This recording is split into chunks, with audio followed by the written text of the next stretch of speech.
Well, good evening, and after a slight delay, the Brakes return to their home turf for the first time since a 3-3 draw with Kettering in the FA Cup in early September, a competition that the Poppies eventually dumped them out of in the subsequent replay.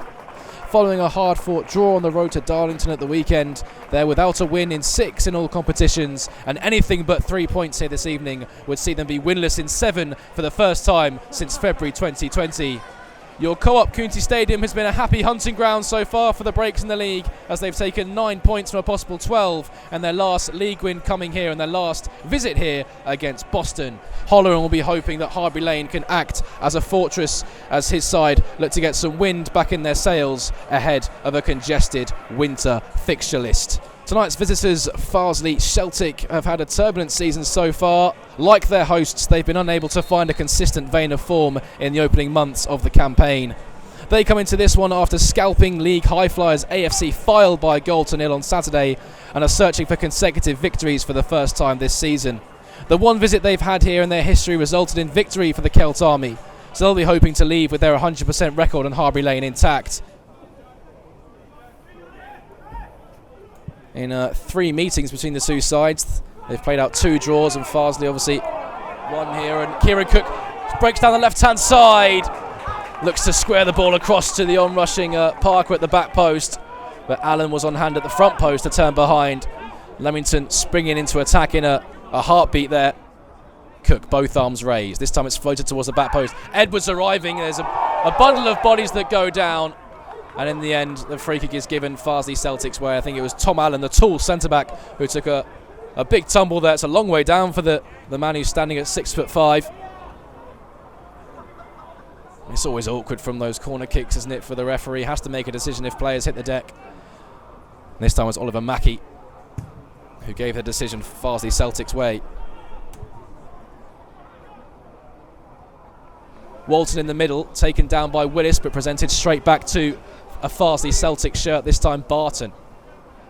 Long ball over the top looking for Hansen. That seemed to be the game plan so far for Farsley, and to play off Hansen and pick up the scraps in the middle of the park as they've been doing and have done again on this occasion. Allen picks up on the halfway line, skips past Parker with ease. Hayhurst on the overlap from left back, surrounded by 3 goal shirts.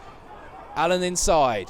Trades passes with Hayhurst. Farsley Celtic operating in an advanced position on the left-hand side. Hayhurst still going, goes down inside the penalty area under the challenger. I think it was Jack Edwards, and the referee had a long think about that decision before pointing to the spot. And it's really the first time Farsley Celtic have got into Leamington's penalty area, and it's come up trumps for them. Will Hayhurst taking a tumble under pressure from Edwards, and the referee Oliver Mackey awarding a penalty right on the 10-minute mark to the visitors. Terrific play has to be said between Allen and Hayhurst down this left-hand side. It was Hayhurst with the burst into the left-hand side of the penalty area and took a tumble. And it's James Hansen from the spot looking for his 5th goal of the season. The Bradford City legend, the EFL veteran, from 12 yards against Jake Weaver. Hansen steps up. Yeah! Weaver saves! And Leamington clear the ball away. Terrific save by Weaver down to his left-hand side to deny the goal-scoring veteran James Hansen from 12 yards. And the score remains goalless here on Harbury Lane. Well, the Leamington bench are up in arms. They did not feel there was enough contact on Will Hayhurst in the initial challenge, and Paul Holleran is making that point very, very well known to Oliver Mackey, the referee, who's just come across to speak to Paul Holleran. But Jake Weaver producing the goods from 12 yards once again. Big diving save down to his left-hand side. Got down so well that Leamington shot stopper.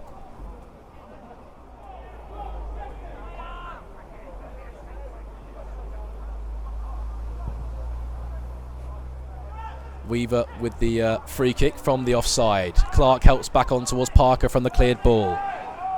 Martin, cross-cover machine for Josh Martin. In it goes towards Edwards, who won the flick on towards that far post. But it just sailed just wide of Harry Wright's right-hand post.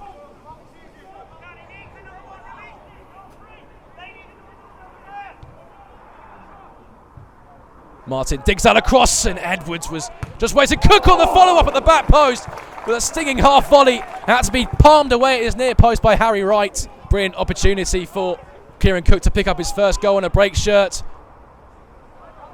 as the wind is just starting to pick up around Harbury Lane. Wonder how that will change the dynamic of proceedings here this evening. Of course, there's already been some parameters around this fixture in the build-up with a delayed kickoff as Cook looks to spring Parker away, who's in on goal down the right-hand side. Tight angle, but Parker has found the back of the net.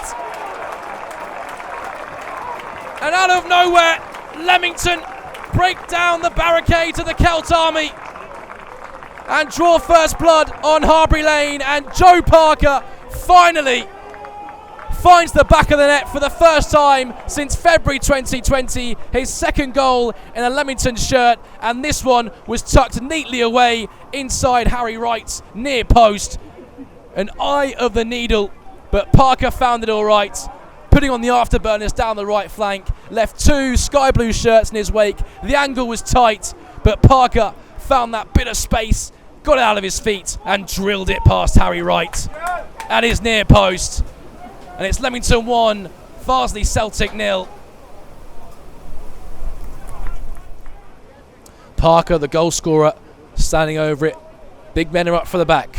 Jack Lane, Morrison has stayed home. It's Edwards, Lane, Cook and Turner lining up on the edge of the penalty area for this delivery. In it goes from Joe Parker, right towards the back post. Lane heads it back across goal, and Lane heads into the bottom corner and celebrates in front of the Harbury Lane as Leamington double their lead. And it's Jack Lane with his second of the season after netting against Gateshead. He's picked up another one from an impossible angle, heading the ball back from where it came, past the helpless dive of Harry Wright into the bottom corner, and the Leamington centre-back towering at the back post and burying his header past Harry Wright, doubling the breaks lead just after the half an hour mark.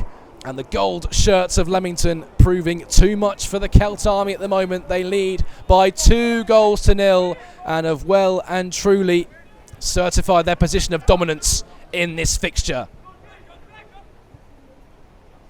The ball breaks for Clark in the midfield. Can Leamington further their advantage early in the second half? It's a teasing ball by Meredith, and it rackets off the crossbar and into the hands of Harry Wright. The fortunate hands of Harry Wright. Well, Meredith down the left-hand side is found by Clark in from the angle. Meredith just teasing a ball towards the back post, and Wright didn't know where to stick or twist. And in the end, he was sprawling for his crossbar as the ball ricocheted off the top of it. And fortunately enough for the Celtic goalkeeper, straight into his arms, but Turner's been presented with an opportunity from a sloppy back pass from Clayton, and it's a good save from Wright, and Celtic are all over the place at the start of this second half. Leamington, of course, looking to end their 6-game winless run, and in very good position to do just that as another ball comes into the penalty area from the free kick, and it was Edwards with a glancing header down into the ground that bounced up and just over Harry Wright's upright. It'll be from that far side, the Farsley left. Can they get themselves a foothold? 7 minutes into the second half. And it goes from Hayhurst. It's a flat one. It's headed on by Hansen and skewed over the bar by a diving Dave Sires, who I think would have been offside nonetheless, but flicked on towards the back post, and Sires was just falling backwards as he connected with his instep and sent the ball sailing high into the Harbury Lane end. And Leamington's 2-goal lead remains intact.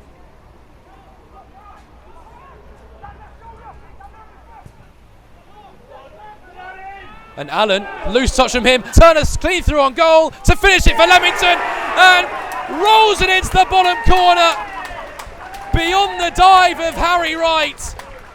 And surely now it's game, set and match for the breaks.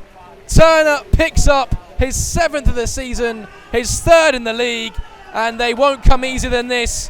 Tom Allen just taking his eye off the ball, presenting possession to Dan Turner, who grasped the opportunity with both hands.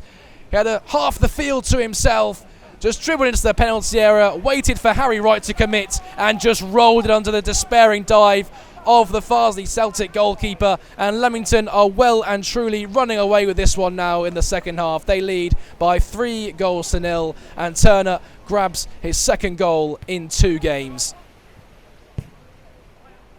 Martin over the top looking for the run of Turner. This time Clayton beats him to the ball but can only present it to Kane Anderson, who can stretch his legs down the right hand side, put the ball across. Turner across the face of goal. Evans will pick up, dinks it towards the back post. Anderson back across goal with his head, but finally Celtic sort themselves out at the back. Meredith picks up the throw in it goes towards Turner, left hand side of the penalty area. Steered clear by Farsley. Clark brings down the loose ball. Willis spreads out towards this left hand side to Meredith. What a game he's had, by the way, Joe Willis, on his third appearance for Leamington. He's had big boots to fill in the injured Simeon May, but he's filled to perfection as Spencer's played through. While on the left hand side, checks back onto his right foot, and Weaver, at the second time of asking, gathers.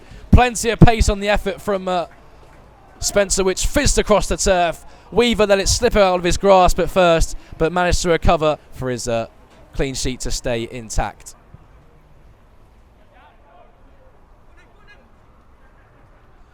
Martin throws down the right hand side, steered clear by Farsley, and there's the final whistle from the referee to bring to an end Farsley's torture at the hands of a Breakside, which have seen their game plan out to perfection. They were patient, and when the chances came, they were clinical. They were resilient at the back, and a spirited performance from the Leamington back line.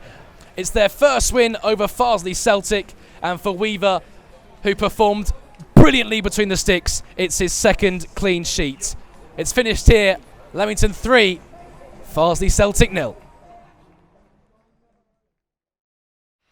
So, Paul, 3 goals, 3 points, a clean sheet. You must be ecstatic after that win. Yeah, delighted, obviously. I mean, listen, you feel for Farsley. I do question the fixtures. I get COVID, I get FA Cup fixtures have to be moved and we have to deal with things, but I think at the start of the season, when Farsley are coming here as part of the fixture list and Leamington are going to Farsley after Christmas, I just think there can be a little bit more common sense with that. And sadly, they've been caught up with the closure on the M1. Listen, I hope we tried to be as helpful as we could and whatever, but listen, that's obviously, I would say, you'd have to say, affected them a little bit. But taking nothing away from us, they're a good side, Farsley, with a lot of good players. The last time I seen Hanson play was at Wembley. So and I think you've got to be down the middle of the pitch, be really strong and aggressive and competitive to stay with them, and then it's been brave enough to try and get down the channels and play wide, and that's where we were very good. So I was really pleased with me tonight. Just thought the combinations out wide, the quality. I mean, I thought the second goal, I think it's Cookie to Joe Parker, and you got wide man to wide man, and the 3 players were involved. It was tremendous. We've had some good performances here this year, but that one's right up there. It really is. There was lots and lots of good performances, and and obviously our set plays were very good tonight. We've been working on a couple around the back and good as well. So no, it's a really good night's work for us tonight. We just thought about competitiveness. It's very competitive in the team as well when you've got people on the bench like Steph Morley who could come on at left back, and see Dan Meredith, who played left back, did really well today as well. Yeah. Well, that's what I listen. It's obviously losing Simeon's been a blow to us. Obviously Kelsey and Steph haven't been well, but I mean, you're taking them 3 players out of the team. We've got a small squad, but you got young Joe Willis has come in and he's getting better with the games. He's understanding the level. Dan Meredith is just, well, he's sensational, really. Then you got Josh Martin. It's difficult then for Josh Martin. Probably difficult Josh Martin and Josh Willis, not played a lot of football, and Cookie. But, they're fantastic. They don't go missing, and, Josh will benefit from getting a couple another 90 minutes under his belt. Joe Willis will benefit from that. Cookie's got another 70, and they're fantastic, really. Just touching on them 3 players, you've got 2 players we've picked up from the league below, a young lad that's never played first team football before, and they've came in and give us a dimension, and they'll get better with games, and that's really pleasing for me, that is, because I'm more than happy to go and take a punt and go and pick players up from the league below and give them a chance, as long as they want to do it You know, I said to Cookie Saturday after the game, you went out to Darlington, the atmosphere was electric at Darlington Saturday. It was a fantastic place to go, and I just said, look, if you want this, it's great, but you've really got to put the legwork in, and you've really got to everything that goes with it. But he does. But I thought, I think Dan Turner sets it off. This year, I just think wherever we put Dan, I just in that folk with Kelsey out, putting it up there, I just think Saturday and tonight he's understanding of being a number 9 with and without the balls, fantastic. But then again, I suppose he's played 30 games in League 2, so it probably should be. But no, he's great, super. So now, as you right say, the squad's been stretched a little bit, but there's people coming up with answers, and then you're still bringing Gitto off the bench. Devin Kelly-Evans, who hasn't had much of a run, but the attitude then you look at, Devin is one of them that, he'll be disappointed, but comes on there and does really well for 15-20 minutes. So then you're looking at the kind of characters that you want round the football club. They're the kind of people you want, good, solid, dependable, structured people that get it. And if you've got that, then that's why we do all right, if I'm being honest.